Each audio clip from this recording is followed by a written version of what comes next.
2013 সাল এবং 2021 সাল এদেশের আলিম উলামার উপরে ক্র্যাকডাউন করা হয়েছিল।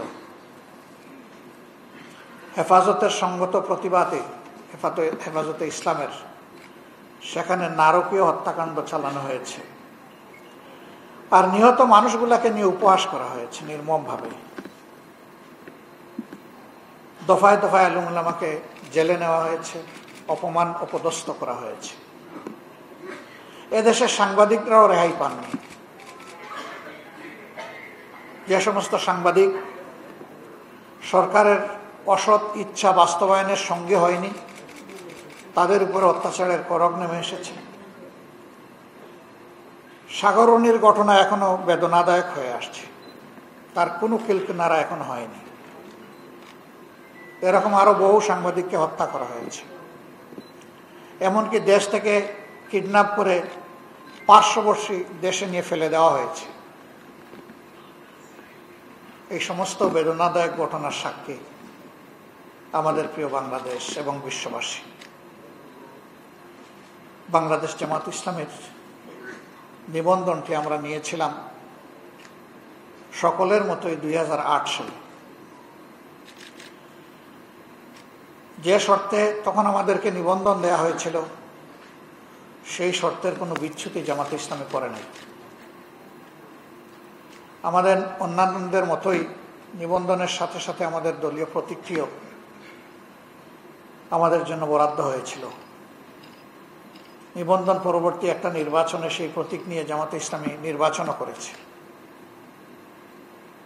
কিন্তু 2009 সালে দুর্ভাগ্যজনকভাবে সরকারের ইঙ্গিতে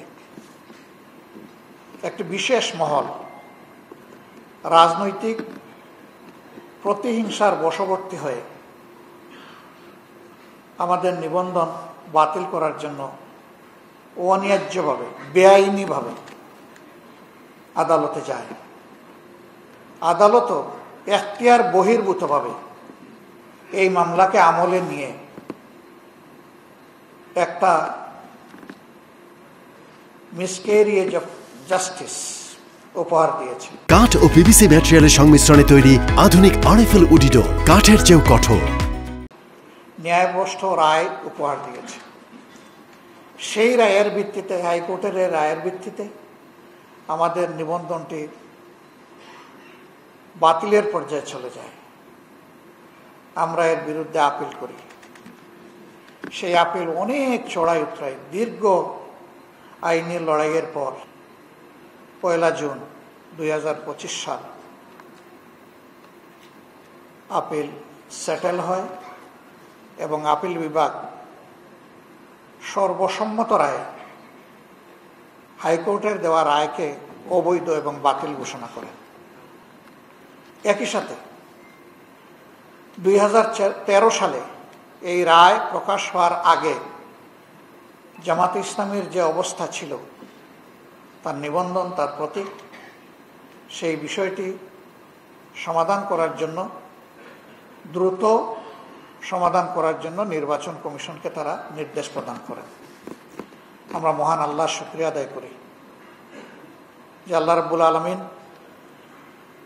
দীর্ঘদিন পরে হলেও আমাদের হারানো অধিকারটা আমাদেরকে ফেরত দিয়েছেন। এই দীর্ঘ আইনি লড়াইয়ে আমরা রাজনৈতিক বন্ধুদেরকে আমাদের পাশে পেয়েছি সমবেত হিসাবে।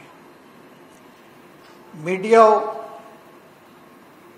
অনেকেই আমাদেরকে সহযোগিতা করেছেন। আমাদের শুভাকাঙ্ক্ষীরা আমাদের পাশে থেকেছেন। ডিপ্লোম্যাটিক কোরের রেসপেক্টেবল মেম্বার্স,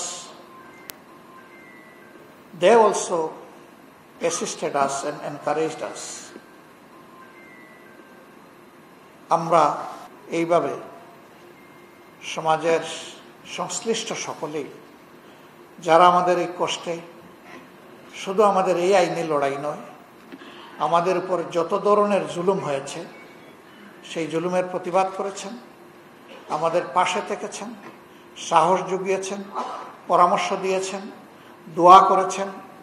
বিশেষ করে আইনি লড়াইয়ে যে সমস্ত আইনজীবীবৃন্দ নেতৃত্ব দিয়েছেন, অংশগ্রহণ করেছেন, তাদের সকলকে বাংলাদেশ জামাত ইসলামীর পক্ষ থেকে গভীর কৃতজ্ঞতা এবং আন্তরিক অভিনন্দন জ্ঞাপন করছি। 5 আগস্টের এই পরিবর্তন বা বিপ্লব না হলে হয়তোবা আজকেও আমরা আমাদের এই অধিকার ফেরত পেতাম না। এই জন্য আমি বিশেষভাবে জুলাই এবং আগস্টের বিপ্লবীদেরকে অন্তরের অন্তঃস্থল থেকে কৃতজ্ঞতা এবং ধন্যবাদ জ্ঞাপন করছি।